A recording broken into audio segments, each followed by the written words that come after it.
మధ్య ప్రాంతంలోని ఒక బాంబు పేలితే వేల కిలోమీటర్ల దూరంలో ఉన్న భారతదేశంలోని ఒక సామాన్య కుటుంబం వంటగదిలో మంట ఆరిపోతుందా? వినడానికి ఇది ఆశ్చర్యకరంగా అనిపించవచ్చు. నేటి ప్రపంచీకరణ నేపథ్యంలో ఇది అక్షరాల నిజం. అమెరికా, ఇజ్రాయిల్ మరియు ఇరాన్ మధ్య రగులుతున్న తీవ్రమైన ఘర్షణ కేవలం ఆ దేశాల సరిహద్దులకి పరిమితం కాలేదు. ఆ యుద్ధం యొక్క సెగలు నేరుగా మన దేశ ఆర్థిక వ్యవస్థను, మన ఇంధన భద్రతను, చివరకు ప్రతి సామాన్యుడి జేబును దహించి వేస్తోంది. ఇది కేవలం ఒక వార్తా కథనం కాదు. రాబోయే రోజుల్లో మనందరి జీవితాలను శాసించబోతున్న ఒక అతిపెద్ద ఆర్థిక మరియు భౌగోళిక రాజకీయ సంక్షోభం. అసలు అక్కడ ఏం జరుగుతోంది? వేలాది మైళ్ళ దూరంలో ఉన్న ఆ ఘర్షణకు, మన ఇంట్లో వాడే వంట గ్యాస్ సిలిండర్కు, బండిలో పోయించే పెట్రోల్కు ఉన్న సంబంధం ఏంటి? ఈ భయంకరమైన వాస్తవాల్ని ఇప్పుడు లోతుగా పరిశీలిద్దాం. దశాబ్దాలుగా ఇజ్రాయిల్ మరియు ఇరాన్ మధ్య ఒక ప్రచ్ఛన్న యుద్ధం నడుస్తూనే ఉంది. కానీ ఇటీవలి కాలంలో ఈ ఘర్షణ ఊహించని స్థాయికి చేరింది. అమెరికా మద్దతుతో ఇజ్రాయిల్ ఒకవైపు, తన అనుబంధ సాయుధ బలగాలతో ఇరాన్ మరోవైపు ప్రత్యక్ష దాళ్లకు దిగుతున్నాయి. క్షిపణులు, డ్రోన్ దాడులు మరియు సైనిక ప్రతీకార చర్యలతో మధ్యప్రాచ్యం అట్టుడుకుతోంది. అయితే ఈ ఘర్షణ కేవలం ఆ ప్రాంతాలకే ఎందుకు పరిమితం కాలేదు అంటే దానికి ఒకే ఒక్క కారణం: ఇంధనం. ప్రపంచ ఆర్థిక వ్యవస్థ నడవాలంటే చమురు కావాలి. ఆ చమురులో అత్యధిక శాతం ఉత్పత్తి అయ్యేది అక్కడే. మరి అంతకంటే ముఖ్యంగా ఆ చమురు ప్రపంచ దేశాలకు సరఫరా కావాలంటే ఒక అత్యంత కీలకమైన సముద్ర మార్గం గుండా రావాలి. అదే straight of Hormuz. Persian Gulf మరియు అరేబియా సముద్రాలు కలిపే ఒక సన్నని సముద్ర మార్గమే ఈ స్ట్రైట్ ఆఫ్ హార్మూజ్. దీని వెడల్పు కొన్ని చోట్ల కేవలం 30 కిలోమీటర్లు మాత్రమే ఉంటుంది. కానీ ఇది ప్రపంచ ఆర్థిక వ్యవస్థను శాసించగలదు. ప్రతిరోజు ప్రపంచవ్యాప్తంగా వినియోగించే ముడి చమురులో దాదాపు 20% ఈ మార్గం గుండానే భారీ నౌకల్లో రవాణా అవుతుంది. అలాగే ఎల్ఎన్జీ అనగా లిక్విఫైడ్ న్యాచురల్ గ్యాస్ సరఫరాలో కూడా 1/3 ఇక్కడి నుంచి వెళుతుంది. అమెరికా, ఇజ్రాయెల్ దాడులకు ప్రతిస్పందనగా ఇరాన్ ఈ మార్గాన్ని దిగ్బంధిస్తానని, లేదా ఈ మార్గం గుండా వెళ్లే నౌకల మీద దాడులు చేస్తామని హెచ్చరించిన ప్రతిసారి ప్రపంచ మార్కెట్లు వణుకుతాయి. కారణం, ఈ మార్గం మూసుకుపోతే దానికి ప్రత్యామ్నాయం దాదాపుగా లేదు. అక్కడి నుంచి సరుకు రావడం ఆగిపోతే ఆ ప్రభావం ప్రపంచంలోని ప్రతి దేశం పైన పడుతుంది. కానీ అన్ని దేశాల కంటే ఎక్కువగా అత్యంత దారుణంగా నష్టపోయే దేశాల్లో భారతదేశం ముందు వరుసలో ఉంటుంది. భారత్ తన ఇంధన అవసరాల కోసం దిగుమతులపై ఎంత తీవ్రంగా ఆధారపడుతుందో తెలిస్తే మనం ఎంత ప్రమాదకరమైన అంచుల్లో ఉన్నామో క్లియర్గా తెలుస్తుంది. మనం వాడే ముడి చమురులో దాదాపు 80% ఇతర దేశాల నుంచి దిగుమతి చేసుకుంటున్నది. వంటకు వాడే ఎల్పీజీ మరియు పరిశ్రమలకు, విద్యుత్ ఉత్పత్తికి వాడే ఎల్ఎన్జీ కోసం కూడా మనం భారీగా దిగుమతులపై ఆధారపడ్డాం. మనకు అత్యధికంగా చమురు మరియు గ్యాస్ సరఫరా చేసే దేశాలు Iraq, Saudi Arabia, United Arab Emirates, Kuwait మరియు ఖతర్. ఈ దేశాలన్నీ మధ్యప్రాచ్యంలోనే ఉన్నాయి. ఇక్కడి నుంచి ముడి చమురు, ఎల్పీజీ మరియు ఎల్ఎన్జీ కార్గో నౌకలు మన దేశానికి చేరుకోవాలంటే ఖచ్చితంగా ఆ ప్రమాదకరమైన స్ట్రిప్ను దాటుకుని హార్మూజ్ గుండా ప్రయాణించాలి. యుద్ధ వాతావరణం కారణంగా నౌకలపై దాడులు జరిగే ప్రమాదం ఉండడంతో అంతర్జాతీయ షిప్పింగ్ కంపెనీలు భయాందోళనకు గురవుతున్నాయి. ఈ భయం వల్ల సరుకు రవాణా నౌకలకు చేసే ఇన్సూరెన్స్ అనగా బీమా ఖర్చులు అనూహ్యంగా పెరిగాయి. యుద్ధం జరిగే ప్రాంతాల్లో ప్రయాణించడానికి వార్ రిస్క్ ప్రీమియం చెల్లించాల్సి వస్తోంది. దీనికి తోడు సరుకు రవాణా ఛార్జీలు ఆకాశాన్ని అంటుతున్నాయి. కొన్ని నౌకలు ప్రాణభయంతో ఆ మార్గాన్ని వదిలేసి ఆఫ్రికా ఖండం చుట్టూ వేలాది కిలోమీటర్లు అదనంగా ప్రయాణిస్తున్నాయి. దీనివల్ల ప్రయాణ సమయం పెరగడమే కాకుండా ఇంధన ఖర్చు, రవాణా ఖర్చు విపరీతంగా పెరుగుతున్నాయి. ముడి చమురు మన రేవులకు చేరుకునేసరికి దాని ధర ఊహించని స్థాయికి చేరుతోంది. ఈ పెరిగిన భారాన్ని చమురు కంపెనీలు భరించలేవు కాబట్టి ఆ భారం నేరుగా సామాన్యుడి మీద పడుతోంది. ఇక్కడే అసలైన కష్టాలు మొదలవుతాయి. పెట్రోల్, డీజిల్ ధరలు పెరగడం అంటే కేవలం వాహనదారులకు మాత్రమే నష్టం కాదు. మన దేశంలో మొత్తం సరుకు రవాణా వ్యవస్థ డీజిల్ పైన నడుస్తోంది. డీజిల్ ధర పెరిగిన మరుక్షణం ట్రాన్స్పోర్ట్ ఖర్చులు పెరుగుతాయి. లారీలు, ట్రక్కుల అద్దెలు పెరగడంతో రైతులు పండించిన కూరగాయలు, పండ్లు, పాలు మార్కెట్కు చేరుకునేసరికి వాటి ధర తడిసి మోపుడవుతుంది. కిరాణా సరుకులు, బియ్యం, పప్పుల నుంచి రోజువారీ అవసరాల వరకు ప్రతి ఒక్కటి పెరుగుతుంది. దీన్నే మనం ద్రవ్యోల్బణం అంటాం. అలా ఆహార ద్రవ్యోల్బణం పెరిగితే ఒక సామాన్యుడి మధ్యతరగతి కుటుంబం యొక్క నెలవారీ బడ్జెట్కు చిల్లు పడుతుంది.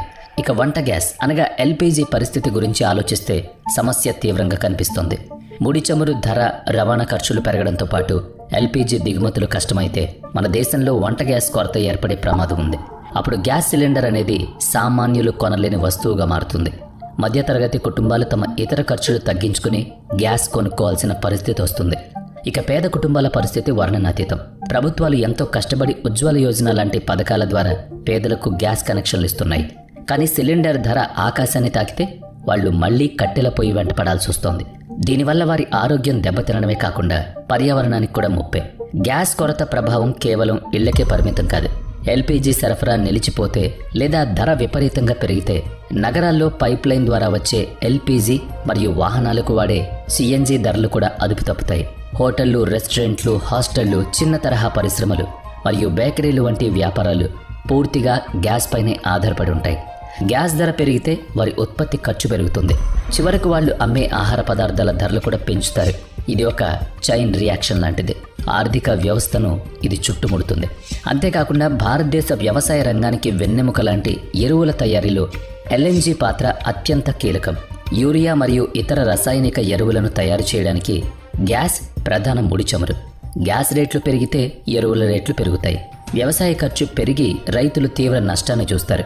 అలాంటప్పుడు ప్రభుత్వం రంగంలోకి దిగి ఎరువుల కోసం మరియు గృహ అవసరాల కోసం గ్యాస్ను ప్రాధాన్యత క్రమంలో సరఫరా చేస్తే ఇతర పరిశ్రమలకు గ్యాస్ దొరకదు. ఫ్యాక్టరీలు ఉత్పత్తిని తగ్గించుకోవాలి లేదా మూసేయాలి. దీనివల్ల నిరుద్యోగం పెరిగే ప్రమాదం కూడా ఉంది. ఒకవేళ గ్యాస్ లేకపోతే పరిశ్రమలు, విద్యుత్ కేంద్రాలు ప్రత్యామ్నాయంగా బొగ్గును అధికంగా వాడడం ప్రారంభిస్తాయి. ఇది కాలుష్యాన్ని పెంచడమే కాకుండా పర్యావరణ పరిరక్షణ కోసం భారత్ పెట్టుకున్న లక్ష్యాలకు గండి కొడుతుంది. ఈ పరిణామాలన్నీ జాతీయ ఆర్థిక వ్యవస్థపై తీవ్ర ఒత్తిడిని పెంచుతాయి. మనం దిగుమతి చేసుకునే ముడి చమురుకు, గ్యాస్కు డాలర్లలో చెల్లింపు చేయాలి. చమురు ధరలు పెరిగితే మనం మరిన్ని డాలర్లను ఖర్చు చేయాల్సి ఉంటుంది. దీనివల్ల మన విదేశీ మారక నిల్వలు తగ్గిపోతాయి మరియు డాలర్తో పోలిస్తే రూపాయి విలువ పడిపోతూ ఉంటుంది. రూపాయి విలువ పడిపోవడం అంటే మన దేశంలోకి వచ్చే ఇతర దిగుమతులన్నీ, అంటే ఎలక్ట్రానిక్స్, యంత్రాలు, మందులు అన్నీ మరింత ప్రియమవుతాయి. ఇది ద్రవ్యోల్బణాన్ని మరింత రెచ్చగొడుతుంది. మరోవైపు ప్రజలపై భారాన్ని తగ్గించడానికి ప్రభుత్వం సబ్సిడీలు ఇస్తే ప్రభుత్వ ఖజానాపై భారం పడుతుంది. ఆర్థిక లోటు పెరిగి దేశ అభివృద్ధి పనులకు నిధుల కొరత ఏర్పడుతుంది. ఇంతటి ప్రమాదం పొంచి ఉన్నప్పుడు మనల్ని మనం కాపాడుకోవడానికి ప్రత్యామ్నాయాలు ఏమైనా ఉన్నాయా అన్నది ముఖ్యమైన ప్రశ్న. ఉక్రెయిన్ యుద్ధం సమయం నుంచి మనం రష్యా నుంచి ముడి చమురును భారీగా కొనుగోలు చేస్తున్నాం. ఇది కొంతవరకు మనకు లాభం చేకూర్చిన మాట వాస్తవమే. కానీ రష్యా చమురు మన సమస్యలన్నిటికీ శాశ్వత పరిష్కారం కాలేదు. మన దేశంలోని రిఫైనరీలన్నీ రకరకాల ముడి చమురులను శుద్ధి చేయడానికి అనువుగా ఉండవు. మధ్యప్రాచ్యం నుంచి వచ్చే చమురు రకానికి అనుగుణంగా మన మౌలిక సదుపాయాలు నిర్మించబడ్డాయి. దానికి తోడు రష్యాపై ఉన్న పాశ్చాత్య దేశాల ఆంక్షల వల్ల చెల్లింపుల విధానంలో అనేక చిక్కులున్నాయి. అంతేకాకుండా రష్యా నౌకలు కూడా ఎర్ర సముద్రం లేదా గల్ఫ్ మార్గాల ద్వారానే రావాలి కాబట్టి రవాణా ముప్పు అక్కడ పొంచుంది. ఆసియాలోని అతిపెద్ద చమురు కొనుగోలుదారులుగా ఉన్న భారతదేశం, చైనా లాంటి దేశాలు ఈ రవాణా అంతరాయాల వల్ల అత్యంత ఎక్కువగా నష్టపోతున్నాయి. మరి అత్యవసర పరిస్థితులు వస్తే ఎదుర్కోవడానికి మన వ్యూహాత్మక చమురు నిల్వలు అనగా స్ట్రాటజిక్ పెట్రోలియం రిజర్వ్స్ లేవా అంటే ఉన్నాయి. భూగర్భంలో భారీ గుహలను నిర్మించి అందులో మిలియన్ల కొద్దీ బ్యారెళ్ల చమురును ప్రభుత్వం నిల్వ చేసింది. కానీ వాస్తవం ఏంటంటే భారతదేశం ప్రతిరోజు వినియోగించే భారీ చమురు పరిణామంతో పోలిస్తే ఆ వ్యూహాత్మక నిల్వలు కేవలం 10 లేదా 15 రోజులు మాత్రమే వస్తాయి. ఆ తర్వాత మళ్లీ అంతర్జాతీయ మార్కెట్ మీద ఆధారపడాలి. ఈ వ్యూహాత్మక నిల్వలు ఒక తాత్కాలిక షాక్ అబ్జర్వర్ లాంటిది. దీర్ఘకాలిక యుద్ధాలకు, సముద్ర మార్గాల పూర్తి దిగ్బంధనాలకు తట్టుకునేంత శక్తి వాటికి ఉండదు. ఇప్పుడు మనం భౌగోళిక రాజకీయాల కోణం నుంచి దీన్ని అర్థం చేసుకోవాలి. అమెరికా తన అగ్రరాజ్య హోదాను, ప్రపంచ చమురు మార్కెట్పై తన పట్టును నిలుపుకోవాలని చూస్తోంది. అదే సమయంలో తన మిత్రదేశమైన ఇజ్రాయెల్కు అండగా నిలుస్తోంది. ఇజ్రాయెల్ తన ఉనికిని కాపాడుకోవడం కోసం తమ చుట్టూ ఉన్న శత్రు స్థావరాలను నాశనం చేయడం తన జాతీయ భద్రతకు అత్యంత కీలకమని భావిస్తోంది. మరోవైపు ఇరాన్ మధ్యప్రాచ్యంలో తన ఆధిపత్యాన్ని ప్రదర్శించడానికి తన అనుబంధ గ్రూపుల ద్వారా పరోక్ష యుద్ధాలు చేస్తూ అవసరమైతే ప్రపంచ ఇంధన సరఫరాను ఆపేస్తామని బెదిరిస్తోంది. ఈ 3 శక్తుల చదరంగంలో బలైపోతున్నది ఆసియా దేశాల ఆర్థిక వ్యవస్థ. ఇది ఎవరి పక్షం వహించాలో, ఎవరిని తప్పుబట్టాలో నిర్ణయించే అసాధారణ పరిస్థితి. మన విధానాలు కేవలం దేశం పట్ల వ్యతిరేకతతోనో లేదా గుడ్డి జాతీయవాదంతోనో ఉండకూడదు. వాస్తవాలను గ్రహించి మన జాతీయ ప్రయోజనాలను, ఇంధన భద్రతను కాపాడుకునే దిశగా అందరూ అడుగులు వేయాలి. తక్షణ చర్యలుగా ప్రభుత్వం స్వదేశీ ఎల్పీజీ మరియు సహజ వాయువు ఉత్పత్తిని గరిష్ట స్థాయికి పెంచే ప్రయత్నం చేయాలి. అత్యవసర రంగాలకు అంటే ఎరువుల కర్మాగారాలు, ఆసుపత్రులు, రవాణా వ్యవస్థలకు గ్యాస్ సరఫరాలో మొదటి ప్రాధాన్యతనివ్వాలి. ఎగుమతి చేసే దేశాలతో సుదీర్ఘ ఒప్పందాలను మరింత పకడ్బందీగా చేసుకోవాలి. కానీ ఇవన్నీ స్వల్పకాలిక ఉపశమనాలు మాత్రమే. ఈ సంక్షోభం మనకు ఒక అతిపెద్ద పాఠాన్ని నేర్పుతోంది. మన భవిష్యత్తు కోసం కళ్ళు తెరవాల్సిన సమయం ఆసన్నమైంది. ఈ ఇజ్రాయిల్ ఇరాన్ సంఘర్షణలు ఒక తాత్కాలిక కుదుపు మాత్రమే. ఇది రాబోయే ప్రమాదాలకు ఒక బలమైన సంకేతం. దీర్ఘకాలంగా భారతదేశం తన ఇంధన భద్రతను సాధించాలంటే శిలాజ ఇంధనాలు అనగా ముడి చమురు మరియు గ్యాస్పై ఆధారపడ్డాన్ని క్రమంగా తగ్గించుకోవాలి. సౌరశక్తి, పవనశక్తి వంటి పునరుత్పాదక ఇంధన వనరులపై భారీ పెట్టుబడులు పెట్టాలి. ఎలక్ట్రానిక్ వాహనాల వినియోగాన్ని సామాన్యులకు అందుబాటులోకి తీసుకురావాలి. బయో ఇథనాల్ బ్లెండింగ్ మరియు గ్రీన్ హైడ్రోజన్ లాంటి అత్యాధునిక ప్రత్యామ్నాయాలపై దృష్టి పెట్టాలి. ఒకే ప్రాంతంపై, ముఖ్యంగా అస్థిరతకు మారుపేరుగా ఉన్న మధ్యప్రాచ్యంపై ఆధారపడడం ఎంత ప్రమాదమో ఈరోజు మనకు స్పష్టంగా తెలుస్తోంది. మన ఇంధన అవసరాల కోసం ఎక్కడో ఉన్న దేశాల వైపు చూసే పరిస్థితి మారాలి. మన బలం మన స్వయం సమృద్ధిలోనే ఉండాలి. చివరిగా మనం అర్థం చేసుకోవాల్సిన ఒక కఠోర వాస్తవం ఉంది. రాజకీయ నాయకులు, ప్రభుత్వాలు ఏసీ గదుల్లో కూర్చుని వ్యూహాలు రచించవచ్చు. కానీ అంతర్జాతీయంగా జరిగే ఏ ఇంధన యుద్ధమైనా, ఆర్థిక సంక్షోభమైనా దాని మొదటి దెబ్బ మనపైన పడుతుంది. అంటే సామాన్యుడిపై.